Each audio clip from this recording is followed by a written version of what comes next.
The year was 1920, and Boston was alive with the hum of industry, a city bursting at the seams with ambition.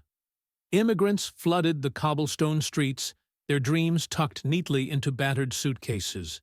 Among them was Charles Ponzi, an enigmatic Italian immigrant whose charm was as sharp as his tailored suits.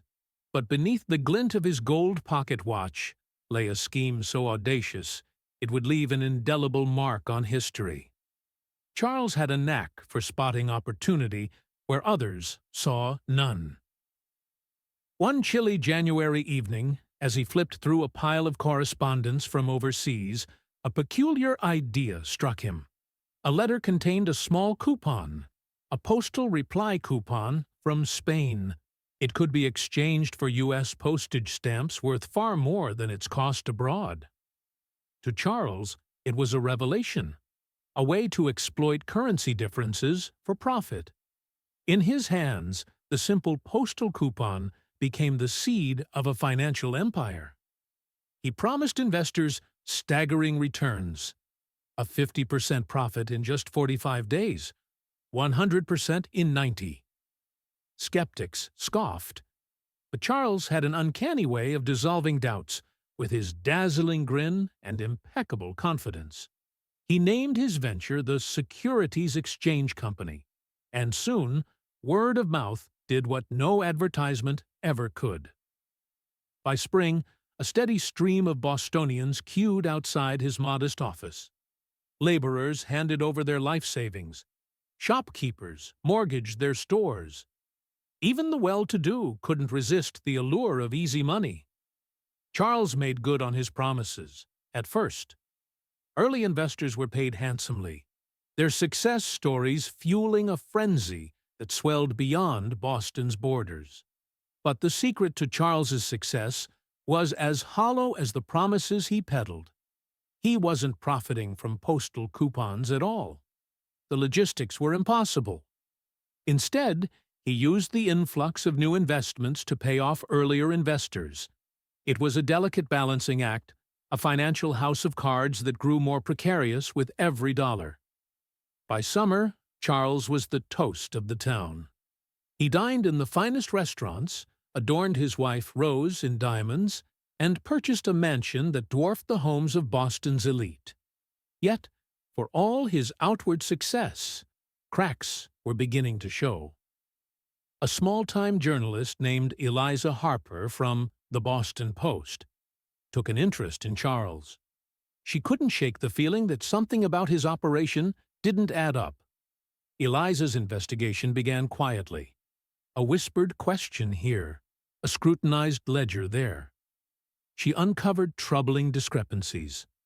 The supposed volume of postal coupons required to sustain Charles's profits didn't exist. And yet, the money kept flowing. Where was it coming from? Her questions turned to accusations in a scathing article published on August 2, 1920. It was the spark that ignited a wildfire. Within days, panicked investors swarmed Charles's office, demanding their money back. Charles, ever the showman, stood on the steps of his building and assured the crowd their funds were safe. "I am as solid as the Rock of Gibraltar," he proclaimed. But behind closed doors, he was unraveling. The influx of new investments slowed to a trickle, and the demands for payouts grew insurmountable. Authorities, spurred by Eliza's exposé, launched an investigation. On August 12th, Charles Ponzi was arrested for mail fraud. As the details of his scheme emerged, the scope of the deception shocked the nation. He had swindled tens of thousands of people out of nearly $15 million, an unimaginable sum at the time. In the courtroom, Charles remained defiant. "I gave the people what they wanted," he declared. "Hope." But hope, it seemed, was not enough to save him.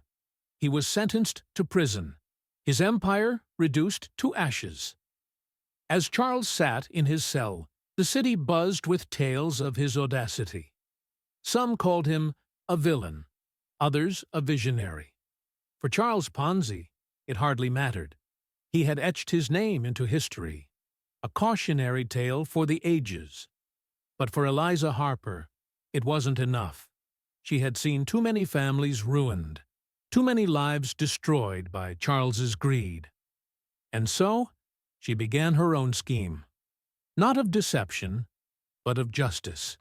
She enlisted her brother, Thomas Harper, a former Pinkerton detective with a reputation for being relentless, along with Evelyn Clark, a savvy banker who had once lost her entire fortune to Ponzi's scam, and Daniel O'Malley, a dock worker whose father had taken his own life after being swindled. They formed a coalition with one goal: to make Charles Ponzi truly pay. They started by tracing what little remained of his fortune. Money hidden in offshore accounts, properties purchased under aliases, gold bars stashed away in secret vaults. Each thread they pulled unraveled another piece of the puzzle. By the time they were done, they had enough evidence to ensure that Ponzi wouldn't just sit in a cell for a few years.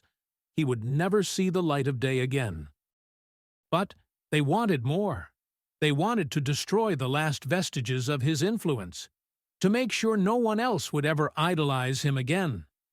They published exposés revealing every sordid detail of his deception, forcing his remaining supporters into hiding.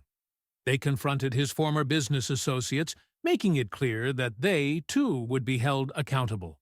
Then Evelyn discovered something shocking: a secret escape plan Ponzi had put in place.